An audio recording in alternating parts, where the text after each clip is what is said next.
Kiprah Pachomius dalam renovasi Ka'bah tahun 605. Pada tahun 605 Masehi dinding Ka'bah mulai pecah-pecah, bangunannya rapuh. Karena sebelumnya telah terjadi banjir besar di Mekah, melihat kondisi Ka'bah semacam itu, orang-orang Quraisy khawatir jika sewaktu-waktu Ka'bah akan runtuh. Biarpun demikian, orang-orang Quraisy masih bimbang dalam memberikan keputusan soal bagaimana nasib Ka'bah ini. Apakah direnovasi atau membiarkannya sebagaimana adanya? Mereka takut kualat ketika merobohkan dinding-dinding Ka'bah untuk diganti dengan dinding baru. Berdasarkan musyawarah yang diselenggarakan para pembesar Quraisy Mekah, mereka juga sepakat untuk tidak memasukkan bahan-bahan bangunan yang berasal dari harta yang tidak baik. Mereka tidak menerima masukan upah dari pelacur, jual beli dengan sistem riba, dan harta-harta yang diperoleh dari hasil merampok, merampas, dan harta-harta yang tidak baik lainnya.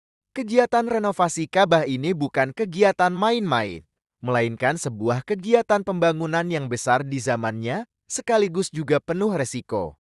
Dikatakan beresiko karena 35 tahun sebelumnya telah terjadi peristiwa yang menggemparkan, di mana Raja Abraha beserta ribuan tentaranya yang pernah menyerang Mekah dan berusaha menghancurkan Ka'bah terbunuh misterius di tengah-tengah perjalanan menuju Mekah. Peristiwa itu tentu membuat pemimpin Quraisy ketar-ketir untuk melakukan pembongkaran bangunan Ka'bah.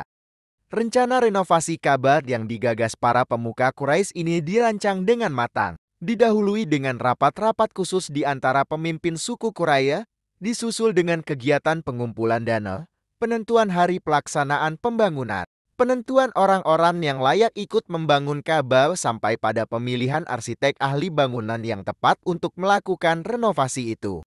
Orang-orang yang kiprahnya besar dalam peristiwa renovasi Ka'bah selepas ribuan tahun dibangun oleh Ibrahim dan anaknya Ismail ini adalah 1. Muhammad bin Abdullah, 2. Al-Walid, 3. Abu Umayyah, dan 4. Pachomius. Beliau ini seorang Eropa berkebangsaan Romawi. Keempat-empatnya mempunyai peran yang sangat luar biasa dalam kelancaran renovasi pembangunan Ka'bah.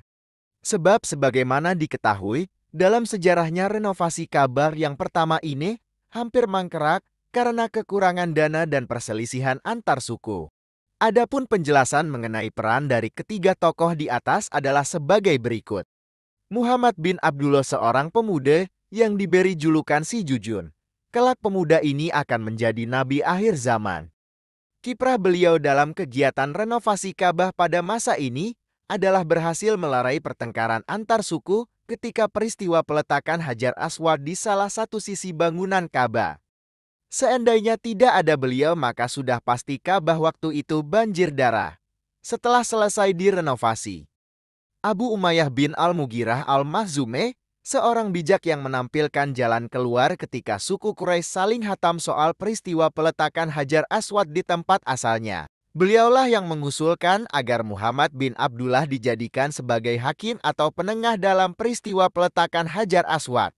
Al-Walid bin Al-Mughirah Al-Makhzumih adalah seorang pemberani yang rela jadi tumbal, kala itu tidak seorang pun yang mau menjadi orang yang pertama-tama merobohkan tembok Ka'bah.